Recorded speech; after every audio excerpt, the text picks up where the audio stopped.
আসসালামু আলাইকুম। আশা করি আপনারা আল্লাহ তাআলার অশেষ মেহেরবানিতে সুস্থ আছেন। আজকে আমরা আরো একটা ভিডিও শুরু করতে যাচ্ছি। এসএফডি বিহেভ নিরীক্ষণ। এরকম একটা বিন্দু আছে দেখো। এখানে ৪ মিটার জুড়ে সমভাবে বিস্তীর্ণ একটা লোড দেওয়া আছে। এর পরবর্তীতে দু বি পয়েন্টে একটা কেন্দ্রীভূত লোড দেওয়া আছে এবং এখানে সি পয়েন্টে ২০০ কেজি পয়েন্ট লোড দেওয়া আছে। তাহলে এই বিমের আমাদের কি করতে হবে? যে এই বিমের এসএফডি বিএমডি অঙ্কন করতে হবে। এসএফডি বিএমডি অঙ্কন করলে এখানে একটা কি রিঅ্যাকশন আছে, এই সাপোর্টের একটা রিঅ্যাকশন আছে যেটাকে আমরা আর এ বলবো। এই সাপোর্টের একটা রিঅ্যাকশন আছে যেটাকে বলবো আর ডি। আর ডি তাহলে আমাদের দুটা ভ্যালু নির্ণয় করতে হবে, আর এ ইজিক্যাল টু কত এবং আর ডি ইজিক্যাল টু কত। তাহলে আমরা এই দুটা নির্ণয় করে নেব। আমরা যদি এই পয়েন্টে মোমেন্ট কল্পনা করি, অর্থাৎ summation of moment of a point is equal to 0, তাহলে আমরা কি পাবো দেখো, বা এখানে আমরা লিখতে পারি বা এখানে দেখো 50 কেজি লোডটা আছে, এটা সমভাবে বিস্তীর্ণ লোড। যদি এইভাবে সমভাবে বিস্তীর্ণ লোড থাকে, সমভাবে বিস্তীর্ণ লোড থাকে, সেটাকে আমরা কি করে নেব, কনভার্ট করে নেব পয়েন্ট লোড। এটা হচ্ছে 4 মিটার জুড়ে আছে, এটাকে যদি আমি পয়েন্ট নোট করি 50 গুণন 4, তাহলে হবে কত, 200। 50 গুণন 4, 200 কেজি। এই 200 কেজি লোডটা এই যে বিমের ধরো 4 মিটার আছে, 4 মিটার অর্ধেক কত, 2 মিটার। 2 মিটার এইদিকে অর্ধেক আছে 2 মিটার। তাহলে এরকম একটা বিন্দুতে লোডটা পাস হবে। তাহলে এরকম বিন্দু হচ্ছে এখানে 200 কেজি। তাহলে আমরা এটাকে কি করে নেব, পয়েন্ট নোট করে নেব। তাহলে এই এরকম একটা বিন্দুতে এই লোডটা যাবে।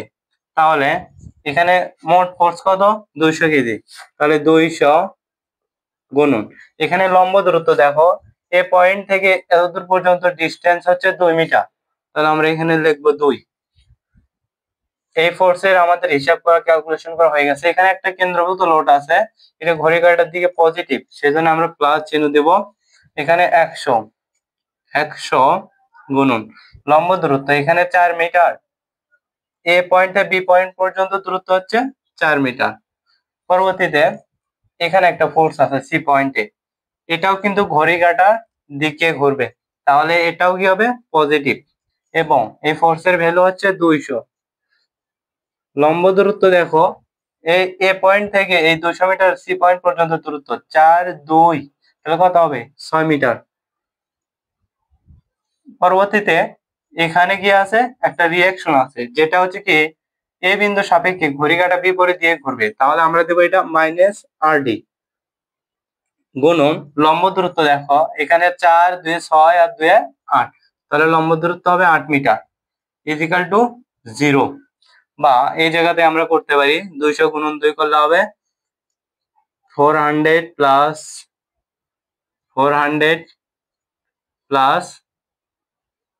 1200 মাইনাস আর ডি গুণন 8। তাহলে এই জায়গা থেকে আমরা যদি 0 লিখি, এখানে কত আসে দেখো, সবকিছু যদি ক্যালকুলেশন করি 12, তাহলে এখানে আসে দেখো 2000 মাইনাস আর ডি গুণন 8 ইজিক্যাল টু 0। বা এই জায়গাতে আমরা যদি এইভাবে করি, বা মাইনাস আর ডি ইজিক্যাল টু 2000, এখানে মাইনাস 2000। তাহলে এখানে যদি আমরা এই মাইনাসটা উঠাইতে মাইনাসটাও ভাগে দিই, ভাগ 8, তাহলে মাইনাস মাইনাস কাটা, এখানে আর এর ভ্যালু আসবে হচ্ছে 2000 ভাগ 8, 2000 ভাগ 8, তাহলে আসবে হচ্ছে 250 কেজি। তাহলে আমাদের কি আসলো, 250 কেজি। তাহলে আমাদের আর এর মান আসলো কত, 250 কেজি। এ পর্যায়ে আমাদের আর এর মান নির্ণয় করতে হবে। আর এর মান আমরা কিভাবে বের করব, total load, total load total load আর A is equal to total load minus আমরা করব হচ্ছে এই যে এই বিমের উপর যতগুলো লোড আছে, এই দুটো সাপোর্টের উপর দিয়ে বেস লেভেলে অর্থাৎ ভূমিতে আবর্তিত হবে। তাহলে এই দুটো সাপোর্টের একটার আমরা পাচ্ছি, তাহলে অর্থাৎ এই দুটার যে রিয়াকশনটা দেবে সেটার মান হবে যে যদি আমরা টোটাল লোড থেকে যতগুলো লোড আছে সেতগুলো থেকে একটা সাপোর্টের রিয়াকশনটা মাইনাস করে দিই, তাহলে দ্বিতীয় সাপোর্টের রিয়াকশন পাবো। তাহলে এখানে দেব হচ্ছে কত, আরডি আমরা পেয়েছি, বা এখানে টোটাল লোডটা কত হবে। তাহলে দেখো এখানে 4 মিটার জুড়ে, তাহলে 50 গুণন 4 করে আমাদের কাজ ছিল কত, 200 যোগ এখানে ছিল 100, ওখানে ছিল 200, 100 যোগ 200 মাইনাস কত, 250। তাহলে কত আসে দেখো, তাহলে এখানেও কিন্তু 250 আসে, 250 কেজি। তাহলে আর এর মানও কত আমাদের আসলো, 250 কেজি। তাহলে আমরা কি আর এবং আর এর ভ্যালু পেয়ে গেছি। তাহলে আমরা এসএফটি বিএমডি অঙ্কনে এ পর্যায়ে যাব। দেখো এসএফটি বিএমডি অঙ্কন করার সময় আমরা কি করব, যেখানে যেখানে পয়েন্ট নিছি এই পয়েন্ট সোজা একটা আমরা এরকম ডট ডট লাইন দিয়ে ডট ডট রেখা আঁকবো, বি পয়েন্টে একটা ডট ডট রেখা আঁকবো, পরবর্তীতে এখানে একটা পয়েন্টে ডট ডট লাইন আঁকবো, এখানে একটা পয়েন্টে ডট ডট লাইন আঁকবো, এখানে একটা পয়েন্টে ডট ডট লাইন আঁকবো।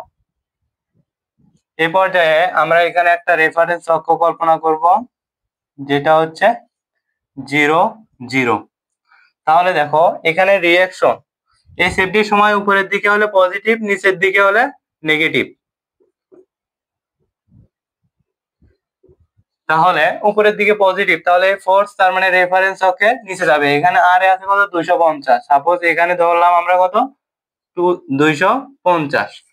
এখান থেকে এত দূর পর্যন্ত সমভাবে বিস্তীর্ণ লোড আছে। তাহলে দেখো নিচের দিকে থাকলে কি হয়, নেগেটিভ।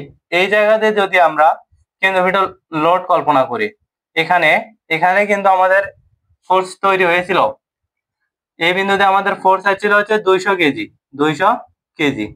তাহলে এখান থেকে এই পয়েন্ট পর্যন্ত উপরে ছিল 250, পজিটিভ 250, পজিটিভ 250 মাইনাস 200, তাহলে আসবে কত আমাদের।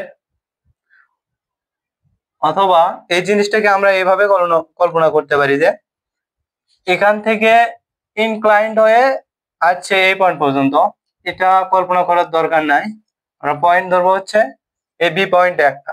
তাহলে এই জায়গা থেকে দেখো এই বিন্দু থেকে এই বিন্দুতে আসবে, এখানে টোটাল লোড আপতিত আছে কত, তোমাকে আগে সেটা কল্পনা করতে হবে।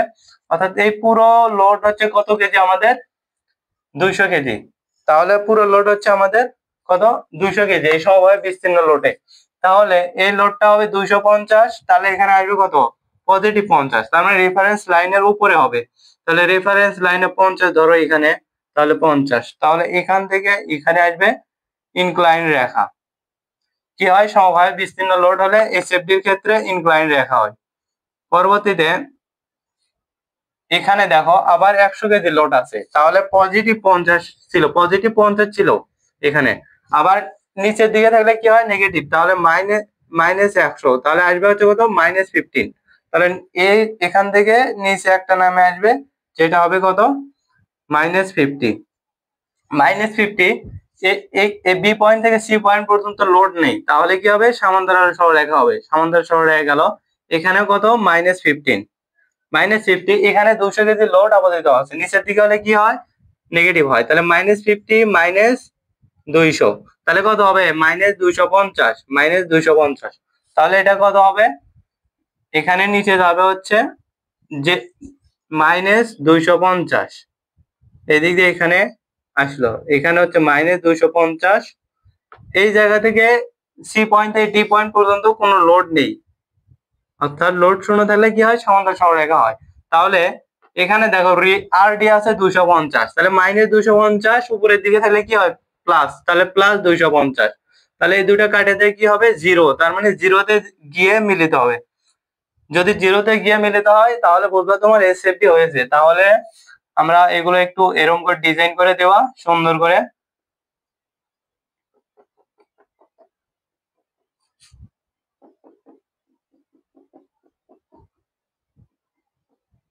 তাহলে কিন্তু আমরা এসএফডি কার্ভটা অঙ্কন করেছি, এসএফডি ডায়াগ্রাম অঙ্কন করেছি। তাহলে এটা হচ্ছে কি আমরা দেব পজিটিভ, নেগেটিভ, নেগেটিভ। তাহলে এটা আমরা যেহেতু একক ইউজ করিনি, তাহলে আমরা লিখবো এখানে এসএফডি ইন কেজি।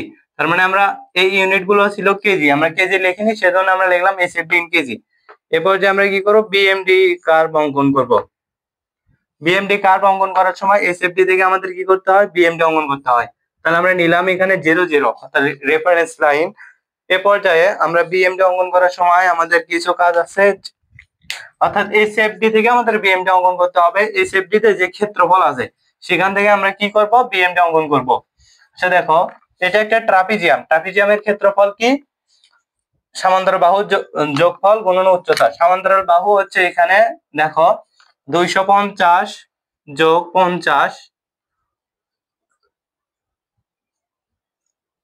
0.5 গুণন 250 যোগ 50, অর্থাৎ হাফ গুণন সমান্তরাল বাহুর যোগফল গুণন উচ্চতা। উচ্চতা হবে এটা হচ্ছে কত, টোটাল ডিসটেন্স হচ্ছে 4 মিটার। তাহলে এটা যদি হিসাব করো তোমাদের আসবে 250 যোগ 50 300 গুণন 4। তাহলে আমাদের এখানে আসবে হচ্ছে 600 কেজি, 600 কেজি পার মিটার। তাহলে এখানে মোমেন্ট আছে আমাদের কত, 600 কেজি পার মিটার। তাহলে এটা দেখো, এটা কিন্তু আমাদের পজিটিভ আছে, তাহলে এটা যেহেতু সরলরেখা ছিল, তাহলে এটা কি হবে, কার্ভ হবে, এরকম করে কার্ভ হবে। এটা হচ্ছে কত, 600। আমরা এই ইউনিটটা ইউজ করবো না, পরে ইউজ করবো। এ পর্যায়ে দেখো এখানে যে 600 ছিল, এই 600টা কি ছিল, পজিটিভ 600। তাহলে এটার ক্ষেত্রফল কি, আমরা এটার ক্ষেত্রফল নির্ণয় করব। এটার ক্ষেত্রফল কি, এটা একটা আয়তক্ষেত্র, দৈর্ঘ্য গুণন প্রস্থ। এটার দৈর্ঘ্য হচ্ছে ধরো 50 আর প্রস্থ হচ্ছে 2 মিটার, 50 গুণন 2 তাহলে 100। তাহলে এটা কিন্তু -100 হবে, -100 প্লাস 600, তাহলে আসবে কত, 500। তাহলে এখানে এটা হবে কত, যে যদি সরলরেখা থাকে তাহলে কি হবে, ইনক্লাইন্ড হবে। এই পয়েন্টে আসে হবে আমাদের কত, 500।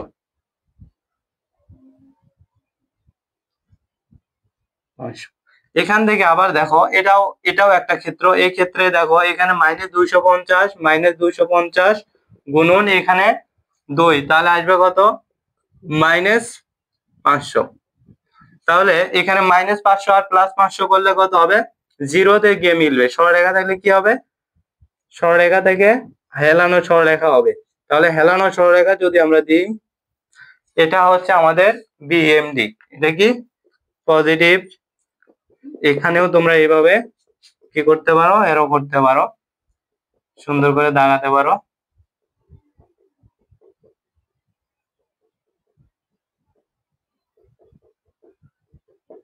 এই ছিল এসএফডি আর বিএমডি। আশা করি তোমরা এসএফডি বিএমডিটা সুন্দরভাবে বুঝতে পেরেছো। যদি বুঝতে পেরে থাকো তাহলে ভিডিওটিতে অবশ্যই লাইক দিবে, কমেন্ট করবে, শেয়ার করবে। এই বলে আজকের ভিডিও এখানে শেষ করছি। আসসালামু আলাইকুম।